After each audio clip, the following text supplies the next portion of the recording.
Hi everyone.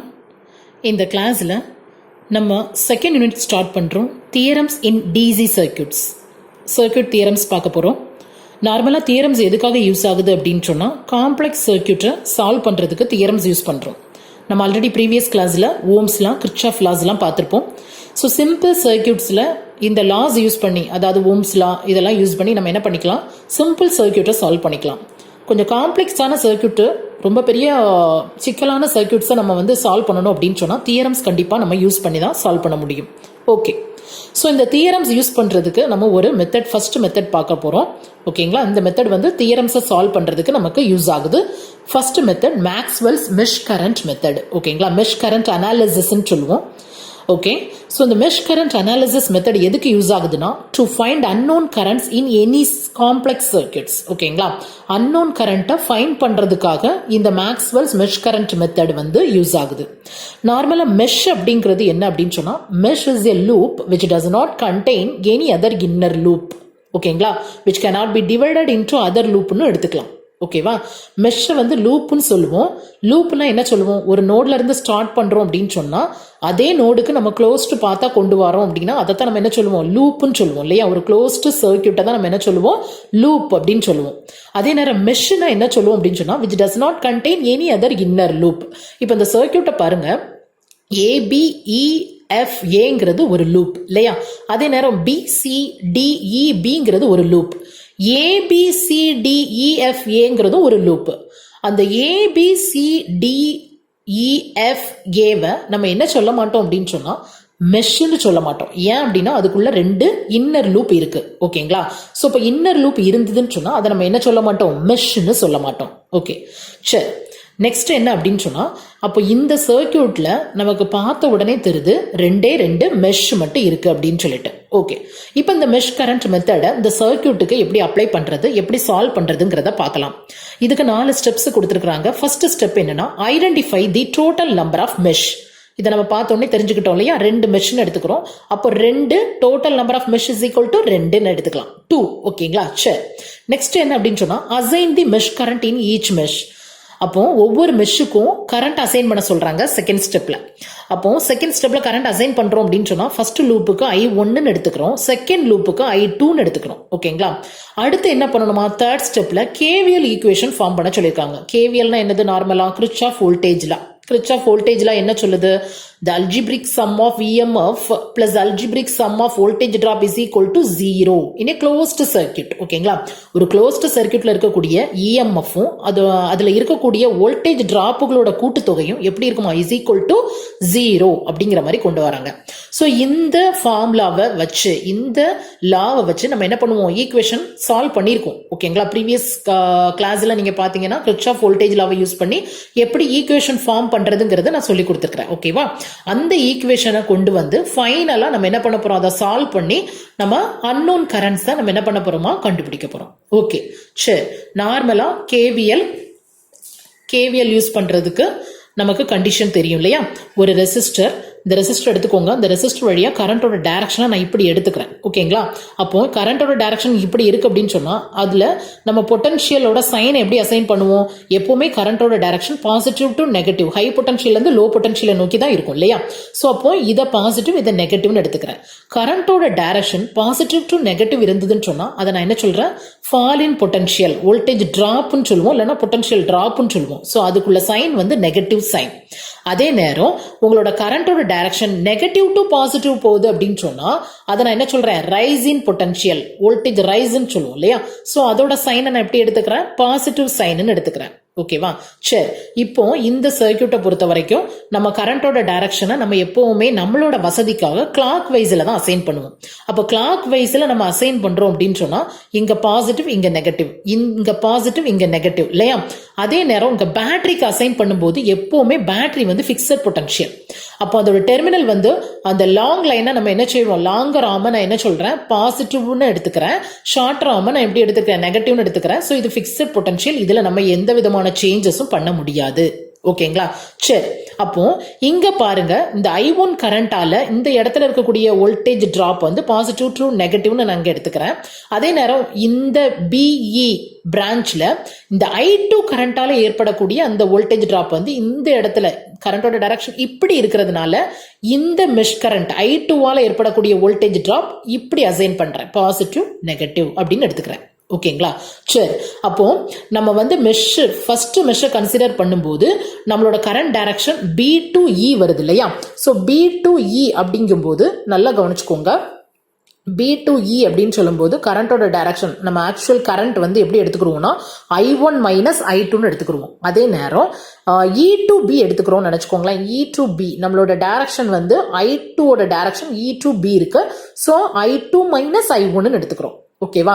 சரி, கரண்டோட நம்ம பொட்டன்ஷியலோட sign assign பண்ணியாச்சு, கரண்ட் அசைன் பண்ணியாச்சு. நம்ம ஃபர்ஸ்ட் ஸ்டெப்பை நம்ம ஃபர்ஸ்ட் 2 ஸ்டெப்பை நம்ம என்ன பண்ணியாச்சு, சால்வ் பண்ணி கொஞ்சம் கொண்டு வந்துட்டு இருக்கோம். இப்போ 3rd ஸ்டெப்புக்கு போகிறோம். ஓகேங்களா?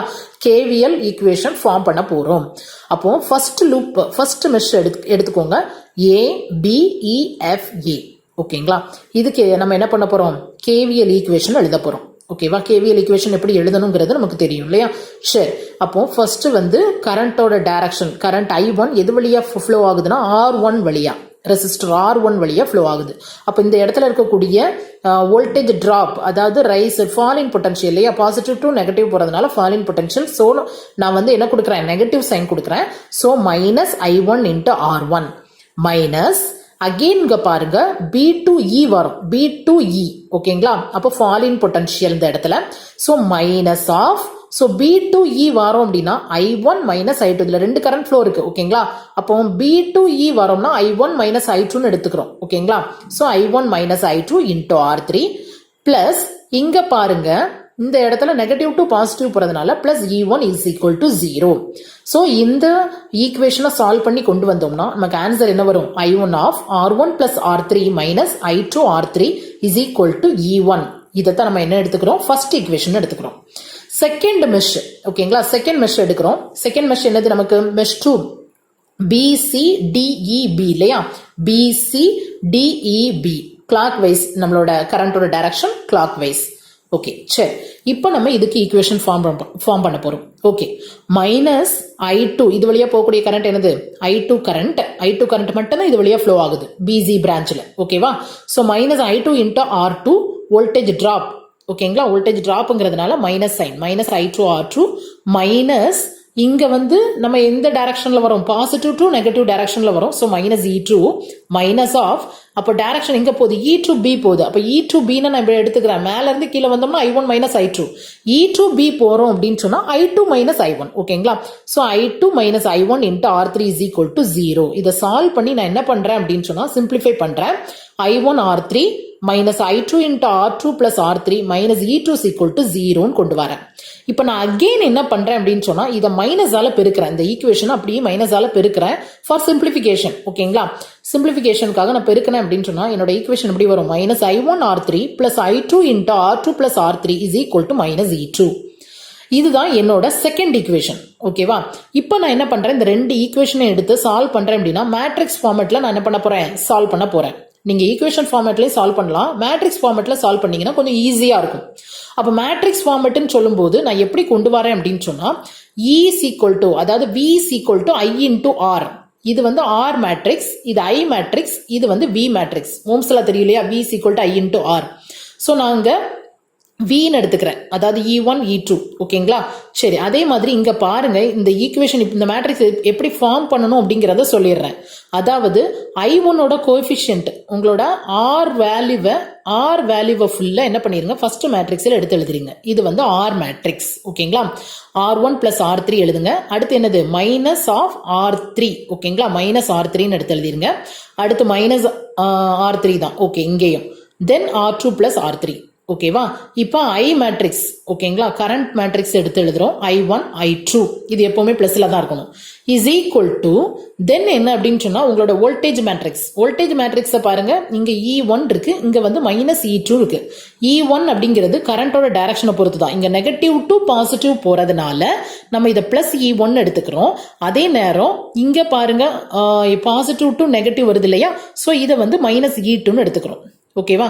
இது பார்க்கறதுக்கு எப்படி இருக்குன்னு பாருங்க. இந்த மேட்ரிக்ஸை நான் எப்படி எழுதுறேன் அப்படின்னா R11 first row first column, ஓகேங்களா? R12 first row second column, ஓகேவா? R21 R22 into I1 I2 is equal to V1 V2.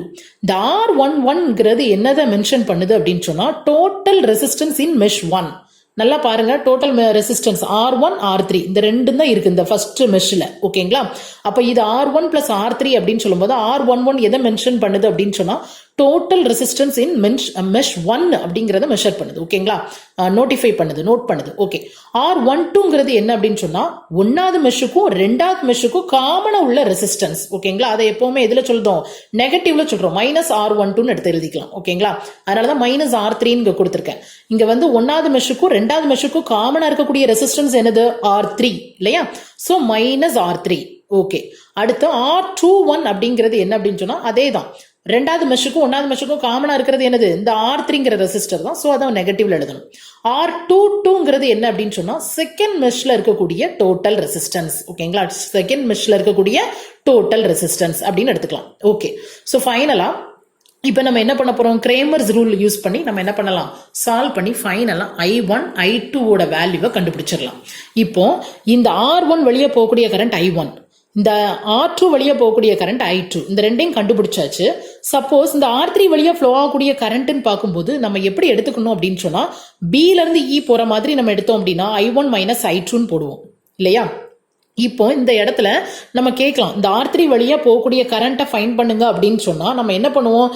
எந்த கரண்ட் வந்து வேல்யூ அதிகம்னு பார்க்கணும். அந்த கரண்ட்ல இருந்து வேல்யூ கம்மியான கரண்ட்டை நம்ம மைனஸ் பண்ணி நம்ம என்ன செஞ்சிடலாம்? கொடுத்துடலாம், ஓகேங்களா? I1 கரண்ட் பெருசா இருந்ததுன்னு சொன்னா I1 மைனஸ் I2 கரண்ட் பெருசா இருந்துன்னு சொன்னா I2 மைனஸ் I1 அப்படிங்கிற மாதிரி எடுத்துக்கலாம், ஓகேவா? சோ இப்படிதான் நம்ம ஃபைனலா என்ன பண்ணுவோம்? கிரேமர்ஸ் ரூலை யூஸ் பண்ணி, ஓகேங்களா? கிரேமர்ஸ் ரூல் உங்களுக்கு தெரியும், டிடர்மினன்ட் கண்டுபிடிக்கணும், ஓகேங்களா? சோ டெல் I1 கண்டுபிடிக்கணும், டெல் கண்டுபிடிக்கணும், அதான் டிடர்மினன்ட். தென் டெல் I1 கண்டுபிடிச்சோம்னா del I1 by del is equal to I1 நம்ம என்ன செஞ்சிடலாம்? ஃபைண்ட் பண்ணிடலாம்.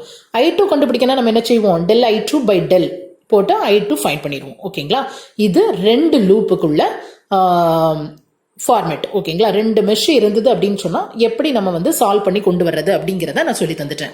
சப்போஸ் 3 லூப்ஸ் இருக்குன்னு வச்சுக்கோங்களேன், ஓகேவா? 3 லூப்ஸ் இருக்குன்னு வச்சுக்கோங்க. இங்க நான் வந்து 3 லூப்ஸ் இருக்க சர்க்யூட்டை நான் உங்களுக்கு சொல்லி தரேன். 3 லூப்ஸ், 3 மெஷ் இருக்கு, ஓகேங்களா? அதை பார்த்தோன்னே தெரியுது 3 மெஷ் இருக்கு இல்லையா? இதெல்லாம் ஃபர்ஸ்ட் மெஷ் வந்து ABGHA, ஓகேங்களா? செகண்ட் மெஷ் வந்து BCFGB, ஓகேங்களா? சரி, தேர்ட் மெஷ் வந்து CBEFC இல்லையா? சோ இதை நம்ம சால்வ் பண்ணணும்னா இதே மாதிரி KVL அப்ளை பண்ணணும், ஓகேங்களா? KVL அப்ளை பண்ணும்போது நம்மளுக்கு தெரியும், முதல்ல வந்து நம்ம என்ன பண்ணுவோம்? கரண்ட் எத்தனை மெஷ் இருக்குன்னு பார்த்தாச்சு, 3 மெஷ். அப்ப 3 கரண்ட் இல்லையா? So total number of mesh is equal to total number of current. அப்ப இங்க எத்தனை கரண்ட் வரும்? 3 கரண்ட்ஸ் வருது, ஓகேங்களா? I1 I2 I3 கரண்ட் வருது. சோ நம்ம இதுக்கு வந்து என்ன பண்ண போறோம்? ஈக்குவேஷன் நம்ம ஃபார்ம் பண்ண போறோம். நமக்கு ஈக்குவேஷன் ஃபார்ம் பண்ற முறை நமக்கு தெரியும் இல்லையா? ஃபர்ஸ்ட் சைன் அசைன் பண்ணுவோம். கரண்டோட டைரக்ஷன்லயே நம்ம என்ன பண்ணுவோம்? சைன் அசைன் பண்ணுவோம். Positive negative, positive negative.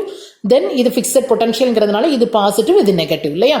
So இது மூலமா நம்ம என்ன பண்ணுவோம்? 3 ஈக்குவேஷன் ஃபார்ம் பண்ணியிருக்கேன் யூசிங் KVL, ஓகேங்களா? இந்த 3 ஈக்குவேஷனையும் நான் என்ன செய்யறேன்? எடுத்து எழுதுறேன், ஓகேங்களா? சரி, எடுத்து எழுதிட்டேன். இது 2 லூப் எப்படி பண்ணீங்களோ, 2 மெஷ் இருக்கும்போது எப்படி பண்ணீங்களோ அதே மாதிரி 3 மெஷ்ஷுக்கு பண்றோம், ஓகேங்களா? சோ KVL வந்து 3 லூப்ஸ் வச்சு நம்ம ஆல்ரெடி நம்ம என்ன பண்ணிருக்கோம்? ப்ரீவியஸ் கிளாஸ்ல பார்த்திருக்கோம், ஓகே? சரி, அங்க வந்து பிரான்ச் கரண்ட் எடுப்போம். கரண்டோட டைரக்ஷன் பிரான்ச் கரண்ட் எடுப்போம். நாம அசைன் பண்ற டைரக்ஷனை எடுப்போம் இல்லையா? இங்க அப்படி கிடையாது, ஒன்லி மெஷ் கரண்ட் மட்டும்தான், ஓகேங்களா? சோ இந்த மெஷ் கரண்டோட டைரக்ஷனை வச்சுதான் நம்ம என்ன பண்ணணும்? லூப், அதாவது ஈக்குவேஷனை நம்ம என்ன செய்ய போறோம்? ஃபார்ம் பண்றோம். இந்த ஈக்குவேஷனை ஃபார்ம் பண்ணிட்டு அகெயின் அந்த ஈக்குவேஷனை எடுத்து எழுதுறோம். எடுத்து எழுதிட்டு என்ன ஃபார்மேட்ல நம்ம மேட்ரிக்ஸ் ஃபார்ம் பண்ணணும்? R matrix, R into I is equal to V, V is equal to IR. இதை தலைகீழ் எழுதியிருக்கிறேன், அவ்வளவுதான். மாத்தி எழுதியிருக்கிறேன், அவ்வளவுதான். சரியா? So R matrix then I matrix is equal to V matrix, voltage matrix. R matrix சொல்லும்போது I1ஓட கோஎஃபிஷியன்ட் அங்க இருக்கு, R ஓட வேல்யூஸ் இல்லையா? சோ அந்த வேல்யூஸ் அப்படியே எடுத்து எழுத வேண்டியதான், ஓகேங்களா? இங்க நான் எழுதிருக்கிறேன் பாருங்க. ஸோ அதோட கோஎஃபிஷியன்ட்டை ஃபுல்லாக நான் எடுத்து எழுதியிருக்கேன். ஓகேங்களா, இது ஆர் மேட்ரிக்ஸை நான் ஃபார்ம் பண்ணியிருக்கேன். தென் I1 I2 I3 இது பாசிட்டிவ்ல தான் இருக்கும். தென் என்ன அப்படின்னு சொன்னால் உங்களோட வோல்டேஜ் ஃபர்ஸ்ட் லூப்பில் இருக்கக்கூடிய இஎம்எஃபோட டோட்டல் வேல்யூ அண்ட் செகண்ட்ல இருக்கக்கூடிய இஎம்எஃபோட டோட்டல் வேல்யூ, தேர்ட் லூப்பில் இருக்கக்கூடிய தேர்ட் மெஷ்ல இருக்கக்கூடிய இஎம்எஃபோட டோட்டல் வேல்யூ எடுத்து எழுதிக்கலாம். தென் என்ன அப்படின்னு சொன்னா நமக்கு மேட்ரிக்ஸ் ஃபார்மட் தெரியும், R11 R12 R13. இதை எதை மெஷர் பண்ணுது அப்படின்னு சொன்னா R1 பிளஸ் R4ங்கிற மாதிரி நம்ம கொண்டு வந்திருக்கோம் இல்லையா அந்த சர்க்கியூட்டுக்கு. இது எதை சொல்லுது அப்படின்னு சொன்னா டோட்டல் ரெசிஸ்டன்ஸ் இன் மெஷ் 1. டோட்டல் ரெசிஸ்டன்ஸ் இன் மெஷ் 1 அப்படின்னு பார்க்கும்போது பாருங்க R1 பிளஸ் R4 இந்த ரெண்டும் தான் மெஷ் 1ல இருக்கக்கூடிய ரெசிஸ்டன்ஸ் வேல்யூ. அதே நேரம் R22 அப்படிங்கிறது என்ன அப்படின்னு சொன்னா என்ன சொல்லியிருக்கிறேன், டோட்டல் ரெசிஸ்டன்ஸ் இன் மெஷ் 2. அப்ப மெஷ் 2ல இருக்கக்கூடிய டோட்டல் ரெசிஸ்டன்ஸ் பார்க்கும்போது R2 plus R5 plus R4 இல்லையா. ஸோ அதான் இங்க வந்திருக்கும். ஓகேங்களா, சரி இப்ப ஷார்ட்டாவே நம்மளுக்கு தெரிஞ்சு போச்சு R2 plus R4 plus R5. அதே மாதிரி தேர்ட் லூப்ல R3 பிளஸ் R5. இது எல்லாமே இந்த டயகனல்ல இருக்கக்கூடிய எல்லா வேல்யூமே பாசிட்டிவ் வேல்யூல இருக்கும். அதே நேரம் மற்ற வேல்யூஸ் எல்லாமே நெகட்டிவ்ல இருக்கும். இங்க பாருங்க R12 R21ங்கிறது நமக்கு என்ன தெரியும், common resistance between mesh 1 and 2 இல்லையா. ஸோ மெஷ் 1க்கும் மெஷ் 2க்கும் காமன் ரெசிஸ்டன்ஸ் என்னன்னு பார்த்தோம் அப்படின்னா R4. அதை நம்ம காமன் ரெசிஸ்டன்ஸ் எதில் குறிப்போம், மைனஸ்ல தான் வரும். ஈக்குவேஷன் சால்வ் பண்ணி பார்த்தோம் அப்படின்னு சொன்னா 3 மெஷ்ஷுக்கு கண்டிப்பா அது வந்து எப்படி வரும், மைனஸ்ல தான் வரும் இல்லையா. ஸோ மைனஸ், ஸோ அந்த இடத்துல நம்ம என்ன பண்ணுவோம், காமன் ரெசிஸ்டன்ஸ் இருக்க இடத்துல ஃபுல்லா மைனஸ் போட்டுருவோம். இந்த டயகனல் மட்டும் தான் நமக்கு எப்படி வருது, பாசிட்டிவ்ல வரும். ஓகேங்களா, சரி ஓகே. ஸோ R23 அண்ட் 32ங்கும் போது common resistance between mesh 2 and 3. ஓகேவா, ஸோ R23 அப்படிங்கிறது எந்த இடத்துல வருது, இந்த இடத்துல வருது இல்லையா. ஸோ R23ங்கிறது ரெண்டாவது லூப்புக்கும் ரெண்டாவது மெஷ்ஷுக்கும் மூணாவது மெஷ்ஷுக்கும் இடையில உள்ள காமன் ரெசிஸ்டன்ஸ், அது வந்து R5. ஓகேங்களா, அதே நேரம் R31 அப்படிங்கிறது மூணாவது மெஷ்ஷுக்கும் ஒன்னாவது மெஷ்ஷுக்கும் காமன் ரெசிஸ்டன்ஸ் இருக்கான்னு பார்க்கணும். அப்படி இல்லை அப்படின்னு சொன்னா எந்த ரெசிஸ்டன்ஸ் வேல்யூ இல்லையோ, காமன் ரெசிஸ்டன்ஸ் இல்லைன்னு சொன்னா அந்த இடத்துல 0 போட்டுறணும். ஓகேவா, சரி இதுதான் கண்டிஷன். அடுத்து I1 I2 I3 நம்ம போட்டுருவோம். அடுத்து இந்த V1 V2 V3 போடுறது என்ன அப்படின்னு சொன்னா முதல் லூப்ல இருக்கக்கூடிய டோட்டல் வோல்டேஜ் E1 தான் இருந்தது. அதோட டைரக்ஷன் வந்து நெகட்டிவ் டு பாசிட்டிவ் இருந்ததுனால பாசிட்டிவ் போட்டிருக்கேன். தென் என்ன அப்படின்னு சொன்னா 0 எதுக்கு கொடுத்துருக்கோம்னா செகண்ட் மெஷ்ல நமக்கு வந்து வோல்டேஜ் சோர்ஸே இல்லை. ஸோ அதனால 0. தேர்ட் லூப்ல வந்து பாசிட்டிவ் டு நெகட்டிவ் போகும். ஓகேங்களா, கரண்டோட டைரக்ஷன் வந்து நம்மளோட இஎம்எஃப் சோர்ஸ்ல, அதாவது உங்களோட வோல்டேஜ் சோர்ஸ் பேட்டரியில பாசிட்டிவ் டு நெகட்டிவ் போறதுனால மைனஸ் வேல்யூ கொடுத்துருக்கேன். ஓகேங்களா, ஸோ டோட்டல் வோல்டேஜ் எவ்வளவு இருக்கு அப்படிங்கிறத பார்த்து ஒவ்வொரு மெஷ்லையும் இருக்கிறத பார்த்து அதோட டைரக்ஷன் அந்த சைனை நீங்க அசைன் பண்ணிருங்க. ஓகேங்களா, சரி இப்போ நம்ம ஈக்குவேஷனா ஃபார்ம் பண்ணாம டைரக்டாவே மேட்ரிக்ஸா எப்படி கொண்டு வர்றது அப்படிங்கிறத நான் உங்களுக்கு சொல்லி தந்துட்டேன். ஓகேவா, ஸோ இந்த மேட்ரிக்ஸ் ஃபார்மேட்ல இருந்து நம்ம கிரேமர்ஸ் ரூல்ஸ் யூஸ் பண்ணி நம்ம என்ன பண்ணலாம், I1 I2 I3 நம்ம என்ன செஞ்சிடலாம், ஃபைண்ட் பண்ணிடலாம். ஓகேங்களா, இப்போ ஃபார் எக்ஸாம்பிள் கேட்கலாம், இப்போ R1 வழியா போகக்கூடிய கரண்ட் என்னன்னா ஒன்லி I1 மட்டும் தான் ஃப்ளோ ஆகும். So del I1 by del போட்டோம்னா நமக்கு என்ன கிடைச்சிரும், I1 ஓட வேல்யூ கிடைச்சிரும். I2 ஓட வேல்யூ கண்டுபிடிக்கணும் அப்படின்னு சொன்னா R2 வழியா நமக்கு என்ன கரண்ட் போகுது, I2 கரண்ட் மட்டும் போகுது. R3 வழியா I3 கரண்ட் மட்டும் போகுது. அதே நேரம் இந்த R4 வழியா போகக்கூடிய கரண்ட்னு பார்க்கும்போது நம்ம என்ன பண்ணுவோம், I1 மைனஸ் I2 போடுவோம். அப்படி இல்லை எந்த வேல்யூ பெருசோ அதுல இருந்து நம்ம என்ன பண்ணிடுவோம், மைனஸ் பண்ணிக்கிடுவோம். ஓகேங்களா, சரி எப்பவுமே கரண்டோட டைரக்ஷன் பாசிட்டிவா இருந்ததுன்னு சொன்னா நம்ம அசைன் பண்ணியிருக்க டைரக்ஷன் கரெக்ட்னு அர்த்தம். கரண்டோட டைரக்ஷன் கரெக்டா தான் இருக்கு அப்படின்னு அர்த்தம். சப்போஸ் நமக்கு கிடைக்கக்கூடிய வேல்யூ வந்து கரண்டோட வேல்யூ நெகட்டிவ்ல வந்தது அப்படின்னு சொன்னா நம்ம அசைன் பண்ற டைரக்ஷனுக்கு ஆப்போசிட் டைரக்ஷன்ல உங்களோட கரண்ட் ஃப்ளோ இருக்குன்னு எடுத்துக்கணும். அவ்வளவுதான். ஓகேங்களா, அப்போ எப்படி நம்ம வந்து 3 மெஷ் இருந்ததுன்னா எப்படி நம்ம ஃபார்ம் பண்றது அப்படிங்கிறத இந்த கிளாஸ்ல இருந்து நம்ம கத்துக்கிட்டோம் இல்லையா. 2 லூப் இருந்தாலும் 2 மெஷ் இருந்தாலும் நம்மளால சால்வ் பண்ண முடியும். 2 மெஷ் இருந்துன்னா 2x2 மேட்ரிக்ஸ் ஃபார்ம் பண்ணணும். 3 மெஷ் இருந்து அப்படின்னு சொன்னா 3x3 மேட்ரிக்ஸ் ஃபார்ம் பண்ணணும். அவ்வளவுதான். ஓகே, அந்த மேட்ரிக்ஸ் ஃபார்மேட்டுக்கு நம்ம கொண்டு வரணும் அப்படின்னு சொன்னா டைரக்டாவே நமக்கு ஷார்ட்கட் நமக்கு தெரியும் இல்லையா. ஸோ டோட்டல் ரெசிஸ்டன்ஸ் இப்போ R11 என்னன்னு தெரியும், R22 என்னன்னு தெரியும், R33 என்னன்னு தெரியும், R12 என்னன்னு தெரியும், R13 என்னன்னு தெரியும், R23 என்னன்னு தெரியும். ஓகேங்களா, R31 என்னன்னு தெரியும். ஸோ இது எல்லாமே நமக்கு தெரிஞ்சு போச்சு. இதை வச்சு நம்ம என்ன பண்ண போறோம், டைரக்டாவே ஈக்குவேஷன் ஃபார்ம் பண்ணாம டைரக்டா இந்த மெத்தடுக்கு நம்ம கொண்டு வந்து, இந்த மெத்தட் எப்படி வந்தது, இந்த மேட்ரிக்ஸ் எப்படி வந்ததுங்கிறத நான் ஈக்குவேஷன் ஃபார்ம் பண்ணி உங்களுக்கு சொல்லி தந்துட்டேன். நீங்க டைரக்டாவே சம் கேட்கும் போது இந்த மேட்ரிக்ஸ் அப்படியே அப்ளை பண்ணி நீங்க என்ன பண்ணிடலாம், கிரேமர்ஸ் ரூல் யூஸ் பண்ணி I1 I2 I3 ஃபைண்ட் பண்ணிடலாம். ஓகேங்களா? So Maxwell's mesh current analysis method எப்படி அப்படிங்கிறத நான் உங்களுக்கு சொல்லி தந்துட்டேன். ஸோ நெக்ஸ்ட் வீடியோவில் நம்ம ப்ராப்ளம் சால்வ் பண்ணலாம். Okay, thank you.